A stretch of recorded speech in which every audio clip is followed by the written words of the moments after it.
Lines மீடியாவுக்கு நீங்கள் அளித்து வரும் ஆதரவுக்கு மிக்க நன்றி. தொடர்ந்து எங்களுடன் இணைந்திருங்க. லைக் பண்ணுங்கள், சப்ஸ்கிரைப் பண்ணுங்கள், நண்பர்களுக்கு பகிருங்க.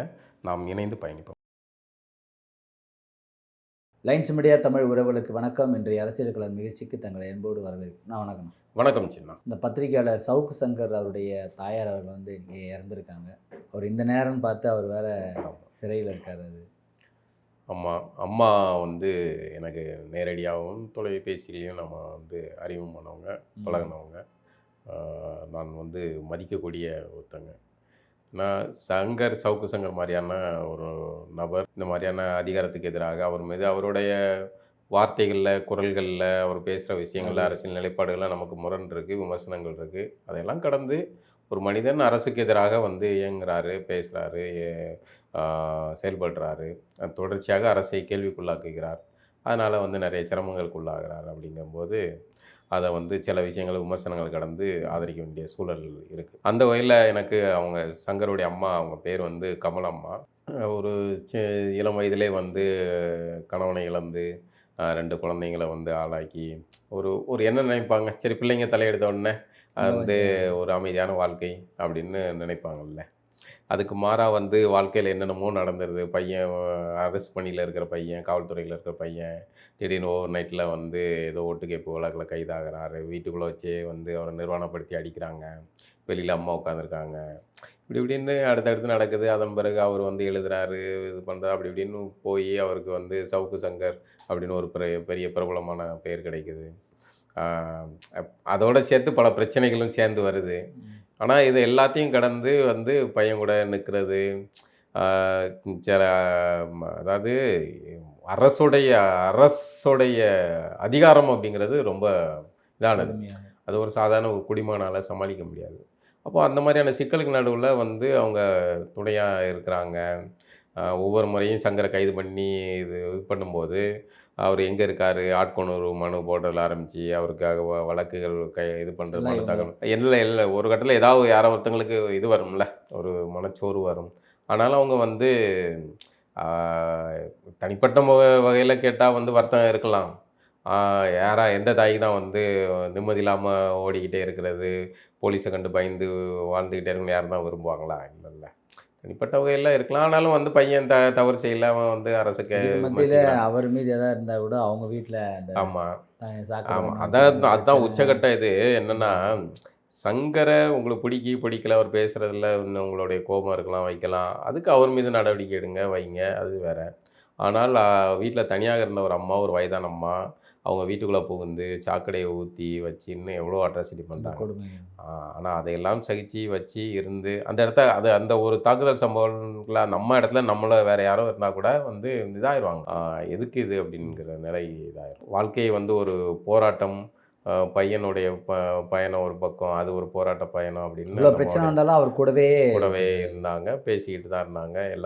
நிறைய ஊடகங்களில் போய் பேசியிருக்காங்க அவங்க. அப்படி ஒரு சங்கருக்கு ஆதரவாக இருந்த ஒரு அம்மா தன்னுடைய மூச்சு இறுதியாக அந்த நேரத்தில் கூட மகன் கூட இல்லை அப்படிங்கிறது துயரமானது. அந்த கைது நடந்தப்போ கூட நம்ம பேசணும்னு சொன்னோம். ஒரு மனிதனை வந்து ஒரு அரசு வந்து எந்த அளவுக்கு துரத்தி இது வேட்டையாடுது அப்படிங்கிறது இருக்குல்ல. இன்றைக்கி நீங்கள் சங்கருக்கு நடக்குது அப்படின்னு நினச்சிட்டு நீங்கள் வந்து அமைதியாக கடந்து போகலாம். சங்கர் பேசினது அவன் வாய்க்கு வந்து தேவை தான் அப்படின்னு நினச்சிக்கலாம். ஆனால் அது வந்து நாளைக்கு இன்னொருத்தருக்கு நடக்கும், உங்களுக்கு நடக்கும், எனக்கு நடக்கும், யாருக்குனாலும் நடக்கலாம். நம்ம யாரோ ஒருத்தங்களுக்கு நடக்குதுன்னு அமைதியாக கடந்து போகும்போது அது வந்து அந்த அரச பயங்கரவாதம், அரசு அதிகாரம் வந்து யார் மீதுனாலும் எப்போனாலும் பாயலாம். இது ஆபத்தானது. அவங்க வந்து இப்படி ஒரு துயரமான ஒரு மரண செய்தி அன்றைக்கி காலையில் வந்தது. ரொம்ப சோகமாக இருந்தது. சங்கர் குடும்பத்தாருக்கு ஆழ்ந்த இரங்கலை தெரிவிச்சாங்க. இப்போ வந்து திமுக அரசு தான் வந்து என்னையும் திருமாவளவன் அவர்களையும் ஒன்று சேர விடாமல் பண்ணிடுச்சு. இது வந்து திமுகவுடைய இது ஒரு இது திமுகவுடைய இந்த யுக்தி தான் இது அப்படின்னு சொல்லிட்டு அன்புமணி அவர்கள் வந்து ஒரு பேச்சில் சொல்லியிருக்காரு. அது உண்மையிலேயே திருமாவளவனையும் அன்புமணி ராமதாஸையும் திமுக தான் பிரிச்சுதா? திருமாவளவனையும் அன்புமணியும் திமுக பிரிச்சிச்சா இல்லையான்னு எனக்கு தெரியாது. ஆனால் ஒட்டுமொத்தமாக தமிழினத்தை வந்து திமுக அல்லது திமுகவுக்குள்ளே இருக்கிற திமுகவுடைய அந்த திராவிட நுண்ணரசியல், திராவிடம் என்ற அரசியலுக்கு பின்னாடி ஒளிஞ்சிருக்கிற அந்த விஜயநகரத்தின் அரசியல் தான் வந்து மொத்த தமிழினத்தையும் பிரித்து சூழ்ச்சியாக வேட்டையாடிக்கிட்டு இருக்கு அப்படிங்கிறத வேணால் சொல்லிக்கலாம். திருமாவும் அன்புமணியும் சேர விரும்பியிருக்கலாம், சேர்ந்து பயணம் செய்கிறதுக்கான சூழல் இருந்திருக்கலாம். ஆனால் தேர்தல் அரசியல் என்ன பண்ணும்னா உங்களை பிரித்து விட்டுக்கிட்டு தான் வேட்டையாடுற யுக்தியை பண்ணும். ரெண்டு பேரும் ஆமாம், தமிழினத்தின் 2 பெரும்பான்மை சமூகங்களில் முக்கியமான சமூகங்கள் வந்து இந்த வன்னியர்களும் பறையர்களும், அதுவும் வடபகுதியில் பெரும்பான்மையாக இருக்கிறாங்க. அந்த 2 பெரும்பான்மை சமூகங்களும் ஒற்றுமையாக நின்றால் இந்த நிலத்தை தமிழன் தான் ஆள்வான். அப்போ இந்த 2 பெரும்பான்மை இந்த சக்திகள் வந்து ஒற்றுமையாக இருந்துடக்கூடாதுங்கிறது யாருக்கு லாபமாக இருக்கும்? ஊர் 2 பட்டா கூத்தாடி கொண்டாட்டம். அதை தான் வந்து அன்புமணி அவர்கள் வந்து வெவ்வேறு வார்த்தைகளில் சொல்றாருன்னு எடுத்துக்கலாம். இப்போ கூட வந்து அதே மாதிரி தேர்தல் அரசியலில் 2 பேரும் இணைந்து பயணித்தவர்கள் தானே. அவன் சேர்ந்து இவர் தமிழ் குடி தாங்கி அப்படிங்கிற அங்கே வந்து இவருக்கு எழுச்சி தமிழர் நீதி போராளின்னு சொல்லியிருக்காரு. ராமதாஸ் அவர்கள் வந்து தன்னுடைய கட்சி கொடியில் மேலே வந்து நீளம் தான் இருக்கணும் அப்படின்னு நீளத்தை வச்சிருக்காரு. இல்லை, எல்லாமே சரியாக தான் பயணம் செஞ்சு ராமதாஸ் அவர்களை இன்றைக்கு இருக்கிற பல்வேறு எம்எல் இயக்கத்தை சேர்ந்த ஆதரவாளர்கள் பலரும் கூட வந்து ராமதாஸ் அவர்களை அவர் பின்னாடி நின்றவர்கள் தான், ஆதரித்தவர்கள் தான். பழனி பாபா ராமதாஸ் அவர்களை ஆதரித்தவர் தான். பலரும் வந்து இன்னைக்கு கருத்தியலாக இயங்கக்கூடிய பலரும் வந்து ராமதாஸை ஆதரித்தவர்கள் தான். ராமதாஸ் அவர்கள் அன்றைக்கு அப்படி தான் இருந்தார். பிற்பாடு இந்த தேர்தல் அரசியல் வந்து என்ன பண்ணுதுன்னா, நம்ம ஒற்றுமையாக இருந்தால் இங்கே அவர் அப்படியே இருந்திருந்தா நீங்கள் களம் மாறி இருக்கலாம். பின்னாடி என்ன பண்ணுறாங்கன்னா, நீங்கள் 2 பேரும் இப்படி ஒற்றுமையாக இருந்தீங்கன்னா அப்போ எப்படி அரசியல் பண்ண முடியும் அப்படின்னு என்ன பண்ணுறாங்கன்னா, சில இந்த சக்திகள் இருக்குல்ல, அவர்கள் வந்து ஸ்கெட்சு போடுறாங்க. அதுக்கேற்றாப்புல அதில் வந்து ராமதாஸ் அவர்கள் விழுந்திருப்பார். அந்த கடைசி கட்டத்தில் அந்த இளவரசன் அந்த தருமபுரி குடிசேரி அரங்கம் அதிலெல்லாம் வந்து ராமதாஸ் அவர்கள் சில தவறான காய் நகர்த்தல்கள் செஞ்சிட்டாரு. அதெல்லாம் தவறானது தான். அரசியலில் நீங்கள் எல்லாருமே ஒவ்வொரு காலகட்டத்தில் சில தவறுகள் செய்வார். திருமாவளவன் கூட சில தவறுகள் செஞ்சுருக்காரு. இப்படி ஒவ்வொரு இதையும் பார்த்துட்டு இருந்துகிட்டு இருந்தீங்கன்னா நீங்கள் வந்து தேர்தலில் நகர முடியாது. அப்போது இன்னைக்கு திருமாவர்களை மிக கொடூரமாக கடுமையாக இழிவுபடுத்துவதில் திராவிடம் நுண்ணரசியலாக இயங்கிட்டு இருக்கு. அந்த வகையில் இன்னைக்கு திருமாவர்களை திராவிடம் எந்த அளவுக்கு இழிவுபடுத்துது அப்படிங்கிறத நம்ம வந்து பார்த்துக்கிட்டு தான் இருக்கோம். ஆனால் அந்த திராவிடத்தோட வந்து திருமாவால் இணைந்து பயணம் செய்ய முடியுது. ஒருவருடைய பெயரை வந்து சொல்கிறாரு, ஆனால் வந்து அப்படின்னா மட்டும் சிரிப்பு ஒருத்தங்களால் சிரிச்சுக்கிட்டு அதை ஏளனமாக டீல் பண்ண முடியுது. அவர்களுக்கு திருமாவால் முட்டு கொடுக்க முடியுது. மீண்டும் இல்லை அப்படி இல்லை இப்படி இல்லை அப்படின்ட்டு. எதுக்கு அப்படிலாம் பொழப்பு? அப்போ ஆனால் வந்து வேட்பாளர் அறிமுகப்படுத்துறது சரிங்க ஒரு என்ன இது ஆயிடக்கூடாதா?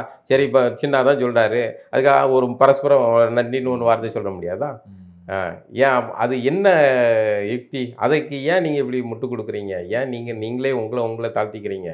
இதுதான் வந்து திருமாவர்கள்ட்ட இருக்கிற பிரச்சனையே இது. ஆனால் இந்த திராவிட கூட்டத்தோட சொல்லப்போனால் தமிழினத்தை விஜயநகர படையெடுப்புக்கு பிறகு தான் இங்கே வர்ணாசிரமம் திணிக்கப்பட்டு ஒரு பெருங்குடிகளாக இருந்த எல்லா சமூகங்களையும் தொழில் வழி குலங்களாக பிரித்து அவர்களை ஒருத்தருக்குள்ள ஒருத்தர் ஏற்றத்தாழ்வுகளை உருவாக்கி வீழ்த்தியதே இந்த விஜயநகர கூட்டம் தான். ஆனால் இந்த விஜயநகர கூட்டத்தின் மீது திருமாவர்களுக்கு கோபம் வர மாட்டுக்கு, மாற அவர்களுக்கு பாதுகாப்பு அரணாக இருந்துக்கிட்டு முன்கள பணியாளராக இருந்துக்கிட்டு இருக்கார். ஆனால் இங்கே ராமதாஸ் தவறு செஞ்சார். ஆனால் அந்த தவறுகளை கடந்து திரும்ப சேர்ந்து பயணிக்கணும்னு ஒருத்தவங்க விரும்பும்போது அதை நோக்கி நகரணும் அப்படிங்கிறது இதாக இருக்குது. ஆனால் அதையே சொல்லிக்கிட்டு இணைய முடியாமல் இருக்கிறதும், இங்கே இன்னொரு பக்கம் வந்து மலம் கலந்து தண்ணியை ஊற்றி கொடுத்துட்டு அதை அவங்களே கலந்து குடித்தாங்கன்னு அவங்க மேலேயே கேஸாக போடுற அளவுக்கு அயோக்கியத்தனமான அரசியல் பண்ணுற இந்த கூட்டத்தோட திருமாவளவனால் சேர்ந்து பயணிக்க முடியுது.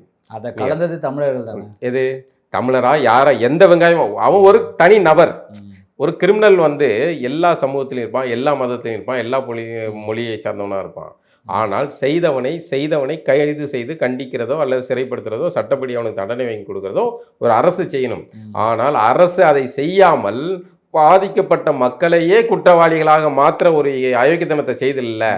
அதுக்கு வந்து வெக்கமே இல்லாமல் நீங்கள் வந்து முட்டு கொடுத்துட்டு அந்த அரசை பாதுகாக்கிறதுக்கு பாஜக பூந்துரும், அந்த இது பூந்துருன்ட்டு நீங்கள் உருட்டு வைங்க. அது ஏற்கனவே பூந்து அது அன்னாரி வளத்தில் பூந்து கும்மாளம் போட்டு குப்பரை படுத்து தூங்கிட்டு இருக்காது. ஆனால் நீங்கள் வந்து என்னென்னா நமக்கு இங்கே ஒரு வியாபாரம் இருக்குது. பாஜக இங்கே பல பேருக்கு வாழ்வளிக்குது. அதில் வந்து இந்த பாஜக அப்படிங்கிற ஹேஷ்டேக் வந்து ரொம்ப இவங்களுக்கு கேப்ஷன் பொருத்தமாக அமைஞ்சு போச்சு. இதை சொல்லியே வந்து என்னென்னா 2009 இனப்படுகொலைக்கு பிறகு திமுகவை கடுமையாக விமர்சித்த நண்பர்கள், தோழர்கள், எழுத்தாளர்கள், பத்திரிகையாளர்கள் பல பேர் இருக்காங்க. ஆனால் இன்னைக்கு அவர்களுக்கு வந்து திமுகவை பக்கம் போகணும். ஏன்னா திமுக சில ஆஃபர்கள் கொடுக்குது, பல வகையான ஆஃபர்கள் கொடுக்குதுல்ல.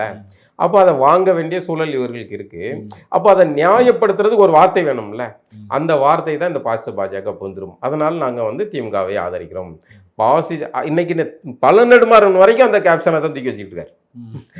2009 திமுக ஆட்சியை கவிழ்க்கணும் அப்படின்னு கடுமையாக முயற்சி செய்தவர் தான் இந்த பல்நெடுமாறன். ஆனால் அன்னைக்கு இதே காங்கிரஸ் தான், அன்னைக்கு இதே திமுக தான், இதே பாஜக தான் அன்னைக்கு இருந்தது.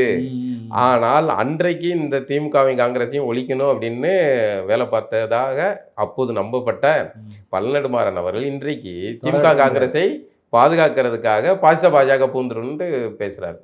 அப்போ இது என்னன்னா தேவைப்படுது நமக்கு வந்து பாஜகவை காட்டி திமுகவுக்கு ஆதரவு கொடுக்குறதோ திமுகவுக்கு சேவை செய்கிறதோ ஒரு வசதியாக இருக்குது. இதுதான் அவ்வளோதான் இல்லை. மற்றபடி பாஜகவை இவர்கள் பாஜக பல மாநிலங்களில் ஊடுருவிட்டு இங்கேயும் ஏற்கனவே 2016 ஊடுருவினது தான் வெளியே தெரியல. அப்போ ஜெயலலிதா இருந்த காலத்தில் அந்த அம்மா வந்து மோடியா லேடியான்னு கேட்டுச்சு. எனக்கு தெரிஞ்சு வந்து இந்தியாவில் அப்படி வந்து பிஜேபியை டீல் பண்ண ஒரே தலைவர் அந்த அம்மா தான். அது மம்தா இருக்காங்க, மாயாவதி இருந்தாங்க. மம்தா இருந்தாலும் கூட அந்த சமயத்தில் மோடி புயல் அடிச்சுக்கிட்டு இருந்தப்போ மோடியா லேடியான்னு கேட்டு 40 அடிச்சது அந்த அம்மா தான். ஆனால் அந்த அம்மா மர்மமான முறையில் கொலை செய்யப்பட்டதாக இன்று வரைக்கும் சொல்லப்படுது. யாருக்கு தெரியுமோ ரகசியம் தெரியும் வைங்களேன். அதனால அந்த மரணத்தினால யாருக்கு லாபம் அப்படிங்கிறத நீங்கள் கணக்கு போட்டிங்கன்னா யாருக்கு லாபம்ங்கிறத புரிஞ்சுக்கலாம். அப்போ பின்னாடி வந்த ஆட்சி அந்த அதிமுகவுடைய தொடர்ச்சியில் அப்பவுமே பாஜக பூந்துட்டு, ஆனால் பாஜகவை இங்கே வந்து செயல்பட விடாமல் இருந்து கோபேக் மோடி பலூன்கள்லாம் பறக்க விட்டது அப்போல்லாம் முடிந்தது. இது பாஜகவின் அதிகாரத்தில் ஆட்சி நடந்த பழனிசாமி ஆட்சி காலத்தில் வந்து இதெல்லாம் நடந்தது. ஆனால் இன்னைக்கு பாஜகவை எதிர்ப்பதாக சொல்லக்கூடிய திமுக ஆட்சியில் கோபேக் மோடி பலூன் ஏன் பறக்க மாட்டேங்குது? ஏன் சார் பலூன்லாம் வெடிச்சு போச்சா? வெல்கம் மோடி. இப்போ வெல்கம் மோடி ஆகிப்போச்சு. இப்போ வெள்ளை குடைக்கு தான் டிமாண்ட் ஆகிப்போச்சு. இப்படி மாறி அப்போ யாருடைய ஆட்சியில் பாஜகவை எதிர்த்தோம், யாருடைய ஆட்சியில் பாஜகவை கண்டு நடுங்குகிறோம்னு பார்த்தீங்கன்னா திமுக ஆட்சி தான் வந்து பாஜகவுக்கு சாதகமான ஆட்சியாக இருக்குது. திமுக தான் பாஜகவின் விசுவாசமான அடிமையாக இருக்குது. பாஜகவின் ஏடிஎம்மே திமுக தான். பாஜக தனக்கு எவர் ஆட்சி வந்தால் சாதகமான சூழல் இருக்கும்னா அது திமுகவே தான் சொல்லணும். ஏன்னா அதிமுக வந்துச்சுன்னா இந்த குரூப்பெல்லாம் எதிர்த்து ஆமாம், அப்போ கடுமையாக போராட வேண்டியிருக்கும், திட்டங்கள் நிறைவேறாது. ஆனால் திமுக இருந்தால் திமுகவே பார்த்துக்கிடும்பா நம்ம வேலையை. அப்போ நீங்கள் கணக்கு போட்டு பாருங்கள் யார் நமக்கு சாதகமான ஆள், விசுவாசமான அடியாள். ஆக இப்படி ஒன்று இருக்குது. இவர்கள் வந்து சும்மா பாஜகன்னு சொல்லிக்கிட்டு இருக்காங்களே, அதில் திருமாவும் அவர்கள் இதை சொல்லிக்கிட்டு வந்து திமுக அணிக்கு முட்டு கொடுத்துக்கிட்டு இருக்காரு. அன்புமணி அவர்கள் இணைந்து, அது சொன்ன வார்த்தை உண்மைதான், அது இணைந்து சேர்ந்து பயணிக்க விடாமல் தடுக்கிறது இந்த திராவிட நுண்ண அரசியல் தான். அதுக்கு முன்னாடி இருப்பது தெலுங்கர்கள் அப்படிங்கிற ஒரு விஜயநகரத்தின் அந்த மொழி அரசியல் தான் இருக்குது. இந்த மதுரையில் திருமங்கலத்தில் வந்து நாம் தமிழர் கட்சி வந்து பிரச்சாரத்தின்போது வந்து இது ஒரு ஊரில் போயிருக்காங்க. அது ஒரு சின்ன சலசலப்பு மாதிரி வந்திருக்கு. அதை பற்றி முழு விவரம் பார்த்துருக்கீங்க.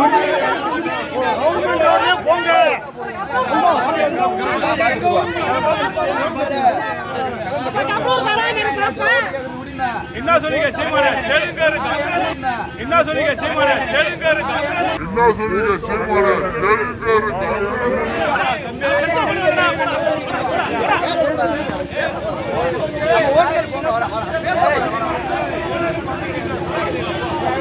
அந்த ஊரில் இருக்கிற சில பேர், மொத்த ஊரும் என்னன்னு தெரியல, இப்படி நாம் தமிழர் கட்சி நீங்கள் எங்களை வந்து அந்த ஊர் வந்து ஒரு குறிப்பிட்ட மொழியை சேர்ந்தவர்கள் வசிக்கிற பகுதியாக இருக்குது போல இருக்குது. அதில் நாம் தமிழர் பார்த்த உடனே இயல்பாக நாம் தமிழர்னு சொல்லிட்டு அவங்க வந்து மற்ற மொழிக்காரங்களுக்கு எதிரானவர்கள் அப்படின்னு நினச்சிக்கலாம். ஆனால் அந்த இதில் கட்டமைப்பு அப்படின்னு ஒரு பொது தோற்றம் இருக்குது, அவர்கள் மற்றவர்கள் உருவாக்கியிருக்காங்க. ஆனால் அந்த கட்சியில் பல மொழியை சேர்ந்தவர்களும் பயணம் செய்கிறாங்க, அவர்கள் அந்த ஐடியாலஜியை ஏற்றுக்கிட்டு பயணம் செய்கிறாங்க. அப்போ இவங்க வந்து அந்த ஊரை சேர்ந்த 1-2 பேரோ சில பேர் வந்து இப்போ வந்து இந்த பிரச்சாரம் செய்தவர்கள் நீங்கள் எங்கள் ஊருக்கு வரக்கூடாது, நீங்களை வந்து இருங்கீங்க, நீங்கள் எங்கள் ஊருக்கு வரக்கூடாது அப்படிங்கிற மாதிரி எதிர்ப்பு தெரிவித்து சில பேர் மேலே தாக்குதல் நடத்தியிருக்காங்க போல. பரஸ்பரம் வழக்குகள் பதியப்பட்டிருக்கு. இது வந்து ஒரு தவறான முன்னுதாரணமாக இருக்குது அப்படின்னு நமக்கு தோணுது. இந்த விவகாரத்தை வந்து நம்ம ஆமாம், இது என்னென்னா இது ஒரு ஆபத்தான சூழலை உருவாக்குறதுக்கான அச்சத்தை நமக்கு உருவாக்குது.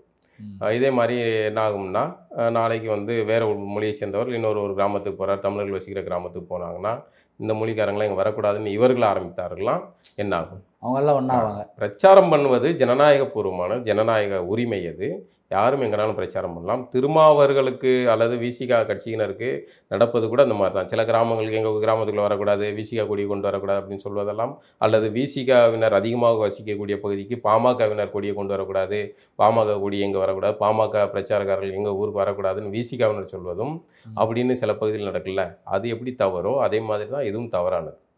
ஏன்னா ஜனநாயகபூர்வமாக ஒருவர் ஒரு வேட்பாளர் பிரச்சாரம் செய்வதற்கு உரிமை இருக்குது. நீங்கள் ஓட்டு போடுங்க, போடாமல் போங்க, நீங்கள் புறக்கணிக்க கூட செய்யுங்க. ஆனால் இங்கே வந்து நீங்கள் ஓட்டு கேட்கக்கூடாதுன்னு யாரும் யாரையும் சொல்ல முடியாது. அது தவறானது. ஆகவே இந்த தவறான முன்னுதாரணத்தை இங்கே இருக்கிற பிறமொழியினர் வந்து எந்த வகையிலுமே வந்து ஆதரிச்சிடாதீங்க. அது வந்து இனச்சிக்கலை கொண்டு போய் சேர்த்துரும் அப்படிங்கிறத பதிவு பண்ண வேண்டியது. ஏன்னா சில மாதங்களுக்கு முன்னாடி நம்ம கூட பேசியிருக்கோம். ஏன்னா ஒருத்தர் வந்து விஜயநகரத்தின் வாள் எடுப்போம் அப்படின்லாம் பேசினார். அதனுடைய தொடர்ச்சி தான். அவருடைய ஆதரவாளர்களாக கூட இந்த நபர்கள் இருக்கலாம், இந்த தாக்குதலில் ஈடுபட்ட நபர்கள். ஆனால் இது வந்து ஆபத்தான அணுகுமுறை. தேர்தல் அரசியலுக்காக எவனா 4 பேர் இந்த மாதிரி பேசிட்டு போயிடுவான், வச்சுட்டு போயிடுவான். ஆனால் அதனுடைய பின்விளைவுகள் சக அண்ணன் தம்பிகளாக வாழக்கூடிய, சக உறவுகளாக வாழக்கூடியவர்களுக்கு இடையில தான் அது பிரச்சனையாக மாறிடும். அப்படியான சூழல் வரக்கூடாதுங்கிற அக்கறையில் தான் நம்ம இதை சொல்கிறோம். இப்போ 2026 இந்த தேர்தலுக்கு முன்னாடி விஜயுடைய பிரச்சாரம் ஒரு தனி ஒரு இதில் போயிட்டுருக்குது. கன்னியாகுமரியில் நடந்ததில் ஒரு பையன் வந்து ஒரு 2 கிலோமீட்டரோ 3 கிலோமீட்டரோ சாக்கடை தண்ணியிலேயே நீந்தி வந்து தலைவரை பார்க்கறது வந்திருக்கேன் அப்படின்றான். ஏன்டா இதில் வந்தேன்னு கேட்டால், இல்லை அதில் வந்தால் தான் என்ன விட மாட்டேங்கிறீங்க, அதனால தான் இதில் நீந்தியே வந்து நான் தலைவரை பார்க்கறதுக்காக வந்தேன் அப்படின்னு. ஒட்டுமொத்த மொழிகளுக்கும் தாய்மொழியான ஒரு தமிழ் மொழி அப்படின்னு நம்ம சொல்கிறோம். அந்த ஒரு இனத்தை சேர்ந்த ஒரு கூட்டத்தில் எங்கே கொண்டு வந்து நிறுத்தியிருக்கு பார்த்தீங்களா? ஒரு இனம் வந்து எந்த அளவுக்கு தன்னை வந்து தொலைச்சிருக்கு, தன்னுடைய அறிவு சொத்தை வந்து இழந்திருக்கு. இந்த திராவிட ஆட்சிகளில் அந்த இனம் வந்து எவ்வளோ மழுங்கடிக்கப்பட்டிருக்கு அப்படிங்கிறதுக்கு சான்று வந்து இந்த சாக்கடையில் நீந்திட்டு வந்த பையனும் ஒரு சான்று. நிறைய சான்று இருக்குது, அதில் இதுவும் ஒரு சான்று. ஒரு நடிகரை நீங்கள் பார்க்க போங்க, நம்ம திரும்ப திரும்ப சொல்கிறோம், நீங்கள் அந்த நடிகருக்காக ஓட்டு போடுங்க, வைங்க, இருங்க, கூட்டி போய் ஆட்சியில் கூட உட்கார வைங்க, அதெல்லாம் ஆனால் இப்படி விழுந்து சாகாதீங்க அப்படின்னு தான் நம்ம சொல்கிறோம். நீங்கள் உங்களுக்கு வந்து இந்த மயக்கம் ஆபத்தானதுங்கிறோம். அந்த நடிகருடைய ஏதோ ஒரு வகையான அரசியல் உங்களுக்கு பிடிச்சிருக்கா, இல்லதுன்னு உங்களுக்கு ஒரு மாற்றமே வேணும்னு நினைக்கிறீங்களா கூட அதை கூட போட்டு போங்க. ஆனால் இந்த மாதிரியான கழிச்சடைத்தனமான வேலைகளை செய்யாதீங்க. இது ரொம்ப அசிங்கமாக இருக்குது. தமிழன் சொல்ல இது வந்து ஒரு டாக்குமெண்ட்டு. நாளைக்கு ஆய்வு பண்ணா, ஏன்னா உங்கள் தமிழ்காரனுங்க இவ்வளோ கேவலமாவோட இருப்பீங்க அப்படின்னு காரி துப்புவாங்க நம்மளை. நம்ம நாளைக்கு பின்னாடி வர கருணாநிதியோடைய கேப்ஷனான இன்றைய செய்தி நாளை வரலாறுங்கிற வசனம் இருக்க, அது மாதிரி இந்த செய்தி சாதாரண ஒரு துணுக்கு செய்தி கிடையாது. இது ஒரு அவமானத்துக்குரிய செய்தி. ஒரு சாக்கடையில் நீந்தி அந்த மழை தண்ணிக்குள்ளே இருந்து உள்ள மிதந்து ஒருத்தன் வந்து நீச்சல் அடிச்சு வந்து பார்க்க வரணும்னு ஒருத்தன் வரான். அதுவும் கன்னியாகுமரி. கல்வி கன்னியாரியான கன்னியாகுமரிக்காரங்களா இப்படியா திருநெல்வேலிக்காரன் ஒரு பக்கம் அசிங்கப்படுத்தினாங்கன்னு நினைச்சோம். அதை விட்டு பார்த்தா தூத்துக்குடிக்கார இலை நாங்கள் அதுக்கு மேலே அப்படின்னு அவனை ஒரு பெருங்கூட்டத்தை காட்டி அவனை அசிங்கப்படுத்தினாங்க. எதில் உச்சமாக வந்து கன்னியாகுமரிக்காரன் நாங்கள் சாக்கடையில் நீந்தி வரோம்ல அப்படின்னு அவனை. ஐயோ, இன்னும் எவ்வளோ அசிங்கத்தை தான் பார்க்குறதுன்னு தெரில.